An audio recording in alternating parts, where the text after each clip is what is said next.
যতই সুখ চাই ততই ব্যথা পাই, জানি না জীবন গিয়ে কোথায় দাঁড়ায়।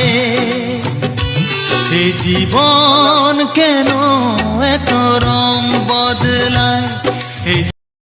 বিসমিল্লাহির রহমানির রহিম। আমরা চলে আসলাম আমাদের ইন্ডিয়ার লাস্ট বর্ডার মেঘালয় রাজ্য, এই যে ভারতের মেঘালয়।